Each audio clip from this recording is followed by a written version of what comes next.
바울이 예루살렘에 갔다가 체포되어서 가이사랴에 한 2년 이상 구금이 되었다가 내가 가이사랴에게 상소하노라 이렇게 로마에 가서 재판을 받겠다고 했고 그 기일이 잡혔습니다. 그래서 로마로 가는 배를 오르게 됩니다.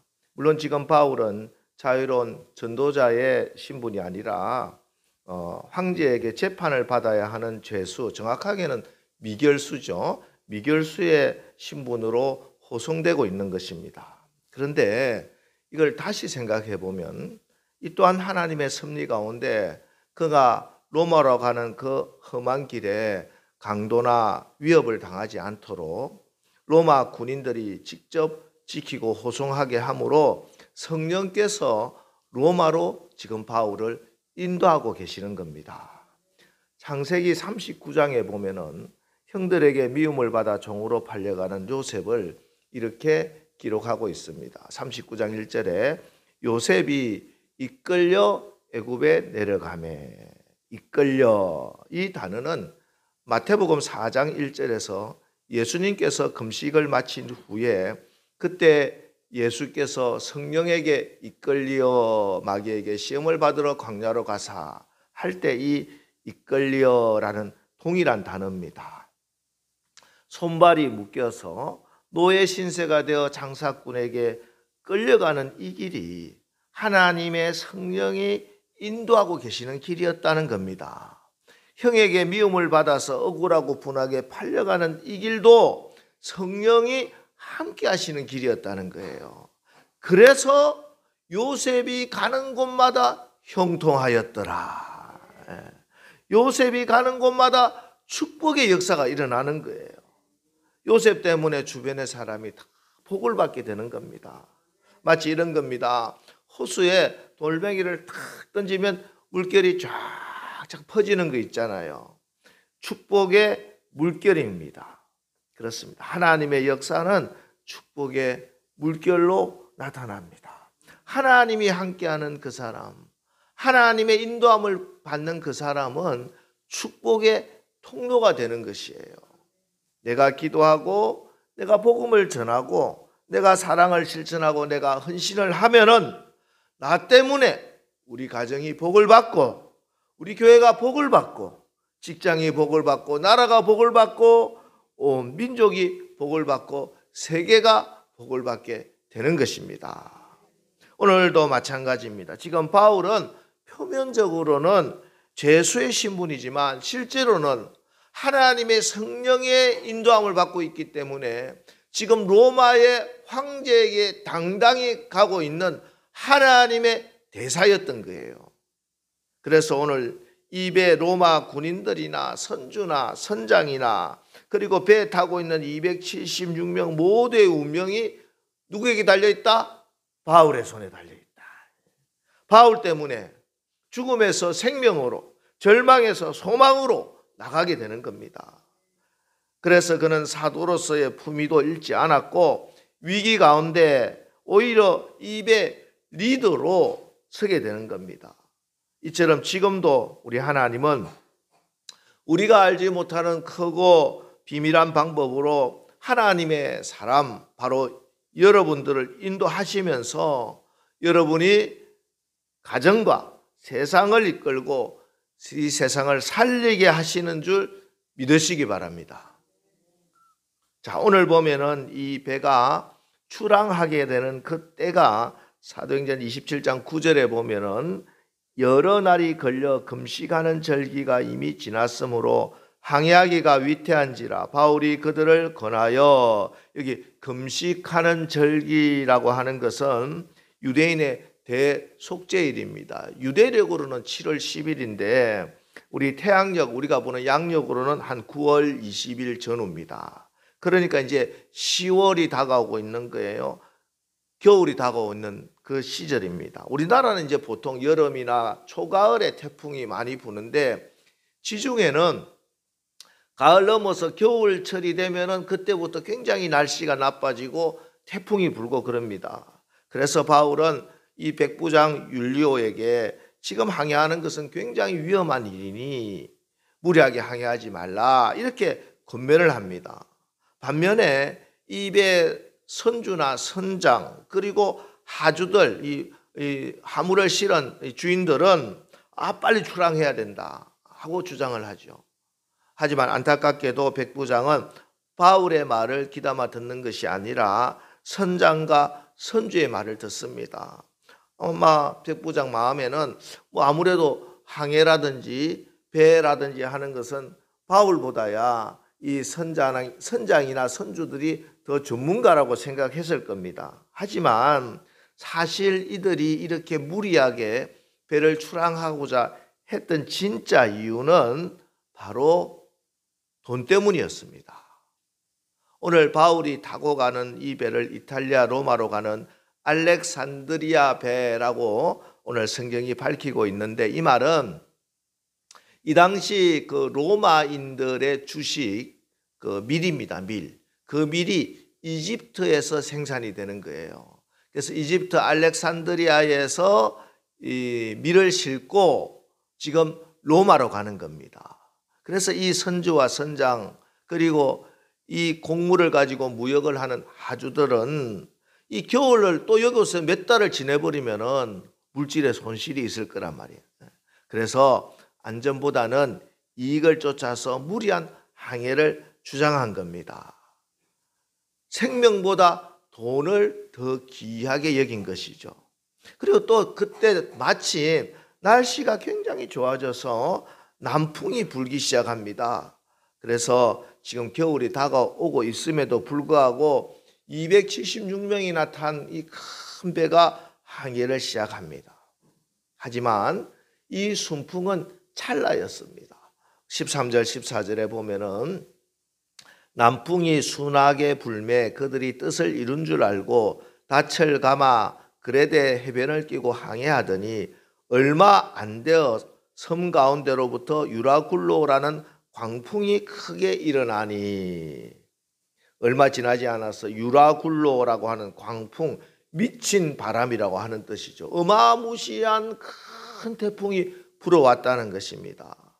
사실 이 유라굴로 태풍은 지중해 기후에서 조건만 맞으면은 이 겨울철 오면은 자주 발생하는, 언제든지 일어날 수 있는 일이었습니다. 그런데도 선주와 선원들 그 위험한 기간에 마치 불어온 남풍에 속은 것이죠.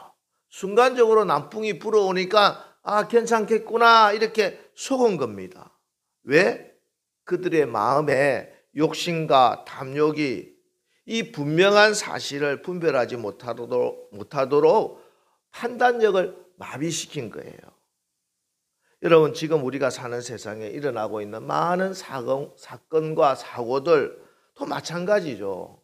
나중에 다 조사해 보면 뭐예요? 욕심 때문에 뭘 해야 되는데 빼고 과적을 하고 욕심 때문에 결국은 엄청난 재앙을 만나게 되는 겁니다. 이들이 유라굴로 태풍 만나서 결국 어떻게 됩니까? 18절에 우리가 풍랑으로 심히 애쓰다가 이튿날 사공들이 짐을 바다에 풀어버리고, 여기 짐은 바로 그 곡물들이에요. 자기의 전 재산들입니다. 그죠? 이것 때문에 자기들은 무리하게 항해를 했는데 마침 유라굴로 태풍을 만나고 보니까 이게 아무 소용이 없더라. 아니, 오히려 이것 때문에 죽게 생겼어. 그래서 바다에 던져버립니다. 그리고 19절에 사흘째 되는 날에 배의 기구를 그들의 손으로 내버리니라. 배가 항해하는데 가장 필수적인, 가장 기본적인 것조차 이제는 포기해야 될 형편이 된 거예요. 이렇게 여러 날이 지나자 20절에 여러 날 동안 해도 별도 보이지 아니하고 큰 풍랑이 그대로 있음에 구원의 여망마저 없어졌더라. 해도 별도 보이지 않았다는 것. 그 당시에는 특별히 전자장치가 있지 않기 때문에 해와 별을 보고 방향을 잡아서 가는 거예요. 그죠? 근데 배가 방향을 잃어버린 거야. 난파선이 된 겁니다. 표류하기 시작한 겁니다. 그래서 구원의 여망, 살아날 수 있다고 하는 여망, 남을요 바랄망이에요. 소망이 하나도 남아있지 않다는 거. 완전 절대 절망으로 빠지게 되었다는 것입니다. 여러분, 도대체 누가 이들을 이 절망 속에 빠뜨렸습니까? 바울이 그랬습니까? 하나님이 그랬습니까? 누구도 그렇게 하지 않았어요. 그들 자신이 그 죽음의 구렁텅이로, 절망의 구렁텅이로 자진해서 들어간 것입니다. 이유는 단 하나, 그들이 그토록 소중하게 여겼던 자신들의 재산, 돈 지키기 위해서였어요. 그런데 그 길이 그 모든 것을, 자기 생명조차 지금 버려야 하는 형편에 처하게 만든 겁니다. 여러분, 우리가 이 땅을 살아가면서 돈 필요하지요. 돈이 필요 없는 사람이 어디 있습니까? 여러 가지로 돈이 많으면 많을수록 편리한 면도 분명히 있습니다. 하지만 우리의 삶의 목적 자체가 돈이 되어서는 안 된다는 거예요. 그러면 누구에게나 닥칠 수 있는 이 유라굴로 앞에서 분별력을 잃어버리게 되고, 그것이 도움이 되는 것이 아니라 오히려 여러분의 생명과 가정의 평안과 안전을 파괴하는 도구가 될 뿐입니다. 여러분, 돈은 우리의 생명을 위한, 또 하나님의 선한 뜻을 위한 도구일 뿐이고 수단일 뿐입니다. 우리의 삶의 목적은 오직 참 생명이 되어야 할 줄 믿습니다. 우리를 위하여 십자가에서 화목제물이 대신 죽으셨고, 또 죽음의 권세를 깨뜨리시고 부활하신 예수님만이 우리의 유일한 소망이요 우리의 목적이 되어야 할 줄 믿습니다. 예수님을 나의 삶의 이유로, 목적으로 살아가는 그 사람이 오늘 바울처럼 돈 때문에 유라굴로 강풍 속으로 들어가서 절망 가운데 죽어가는 그 사람들을 건져내고 살려낼 줄 믿습니다. 잘 보세요. 지금 강풍 속에서 모든 재산도 잃어버리고 물질도 다 바다에 던져버리고 살 소망을 도저히 찾지 못하는 이 사람들 가운데 누군가 우뚝 일어납니다. 바울입니다. 우리 21절 말씀 보겠습니다. 여러 사람이 오래 먹지 못하였음에 바울이 가운데 서서 말하되, 여러분이여 내 말을 듣고 글에 대해서 떠나지 아니하여 이 타격과 손상을 면하였더라면 좋을 뻔하였느니라. 지금 광풍에 휩쓸려서 소망이 없이 알렉산드리아 배 바닥에 절망으로 누워있는, 주저앉아있는 사람들 가운데 바울이 서서 말하되, 그 절망의 수렁에 빠져서 죽음의 공포 속에서 주저앉아있는 275명의 사람, 그들 한가운데 일어서는 그 한 사람이 바로 바울이었고, 그가 오늘 그리스도인이 된 여러분인 줄 믿습니다. 왜냐? 우리 주님이 바로 죽음에서 일어나신 분이기 때문에 그렇습니다. 2000년 전 사도들은 복음을 전하면서 예수님의 부활을 아나스타시스, 부활이라고 하는 단어 대신에 에게이로, 일어나다라고 하는 말을 썼습니다. 그래서 한글 성경에 예수께서 죽은 자 가운데서 살아났다 하는 말씀을 정확하게 번역을 하면은 예수께서 죽은 자 한가운데서 일어났다가 되는 겁니다. 그렇습니다. 예수님께서는 사흘 만에 죽음의 권세를 깨뜨리시고 죽음 한가운데서 일어나신 분이에요. 어둠 속에서 일어나신 분이에요. 절망 가운데서 일어나신 분이 부활하신 우리 예수님입니다. 그래서 부활 생명이 있고 부활의 신앙이 있는 바울이 유라굴로 강풍 속에서도 절망 가운데서도 일어나는 것입니다. 오늘 여러분도 저도 어떤 상황 가운데서도 일어나게 되는 거예요. 여러분, 바울이 유라굴로 강풍 한가운데서 일어난 것은 유라굴로 강풍이 바울만 쏙 빼고 비껴갔기 때문이 아니에요. 그렇다고 바울의 체력이나 무슨 강인한 강철 같은 의지, 강인한 정신력으로 일어난 것도 아닙니다. 이미 바울은 노인이에요. 아마 그 배에 탄 사람 중에 제일 나이가 많았을지도 모르겠어요. 노인이 되었고, 게다가 우리가 잘 알다시피 바울은 지병이 있습니다.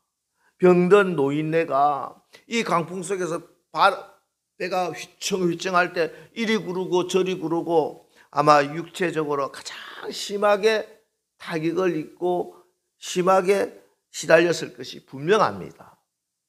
그런데 어떻게 바울은 그 가운데 홀로 일어날 수 있었을까? 그것은 바로 죽음 한가운데서도 일어나신 예수께서 바울을 친히 일으켜 세워 주셨기 때문이에요. 여러분, 예수님 믿으십니까? 우리 주님이 죽음에서 일어나신 부활하신 사실을 분명히 믿습니까? 그 주님이 여러분 가운데 함께 하시는 것을 믿습니까? 그러면 여러분은 일어설 수 있습니다.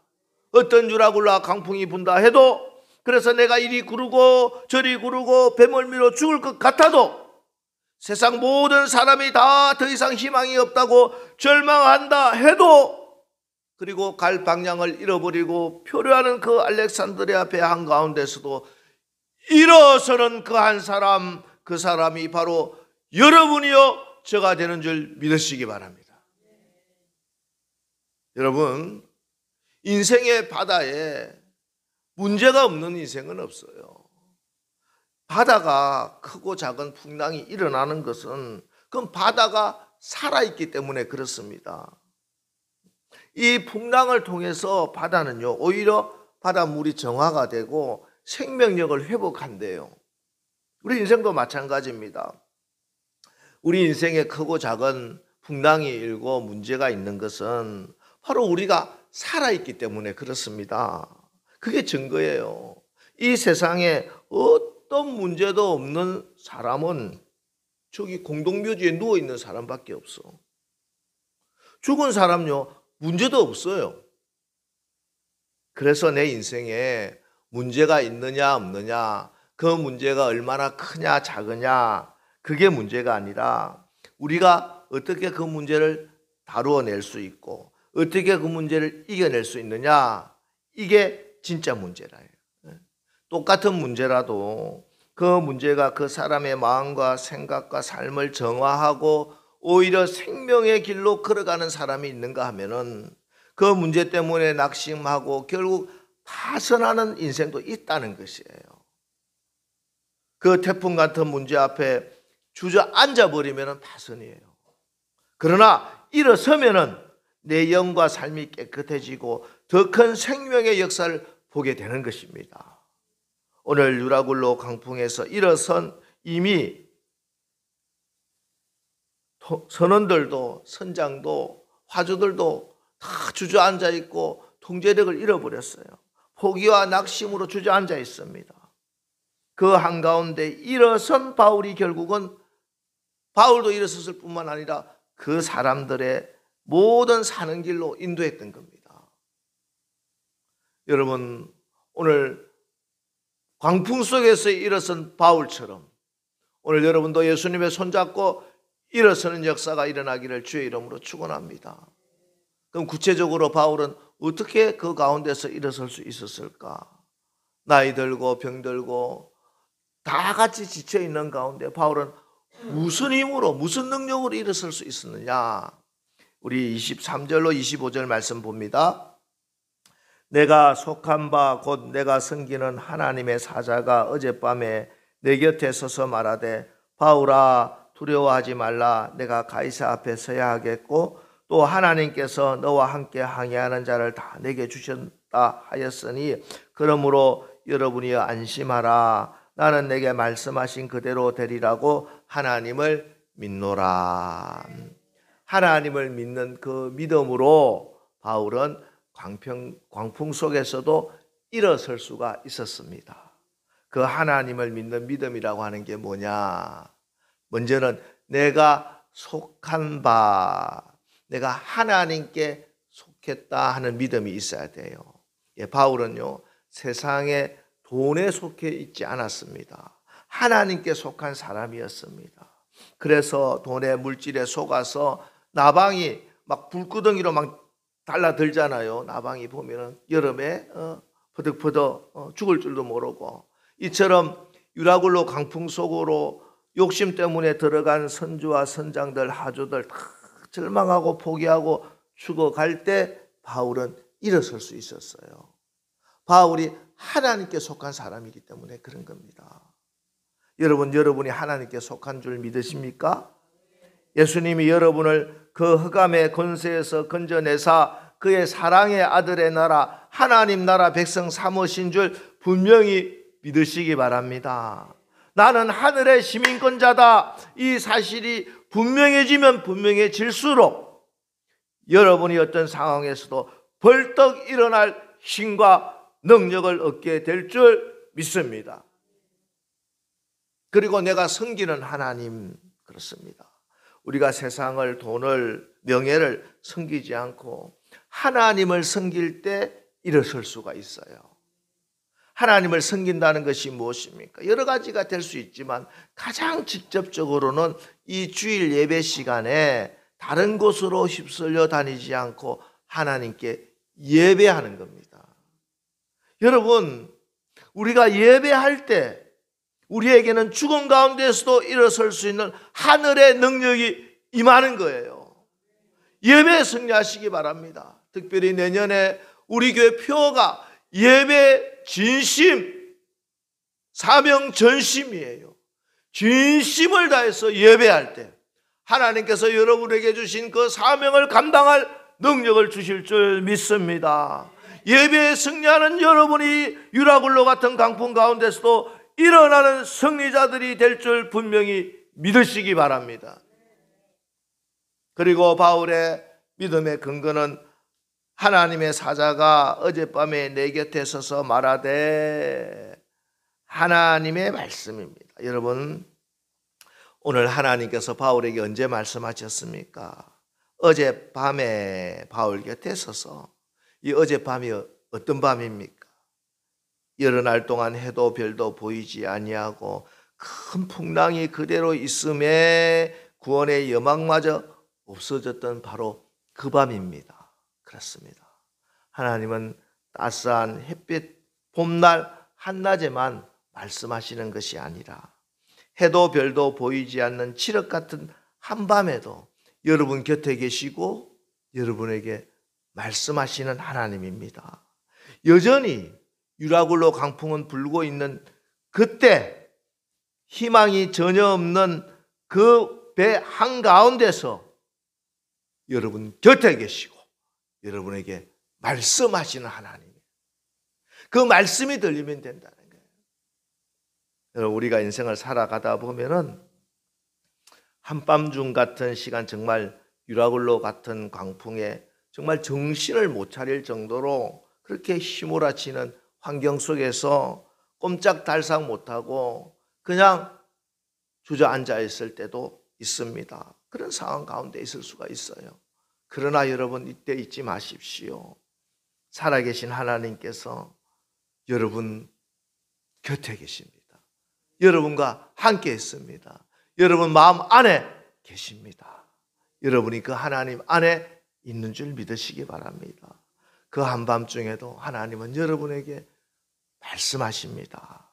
누구든지 그 말씀 듣고 그 말씀을 믿고 그 말씀에 순종하면은 그 말씀을 힘입어 일어날 수 있는 것입니다. 하나님의 말씀이 빛이 되고 길이 되고, 그래서 그 광풍을 뚫고 소망의 항구로 인도해 주시는 것입니다. 여러분, 지금 환경과 상황이 어떻습니까? 두려워하지 마십시오. 안심하십시오. 어떤 상황인가 문제와 난간 속에서라도 일어날 수 있습니다. 하나님을 믿으시기 바랍니다. 여러분이 하나님께 속했다고 하는 분명한 정체성을 가지고 오직 하나님만을 섬기고 예배에 승리하십시오.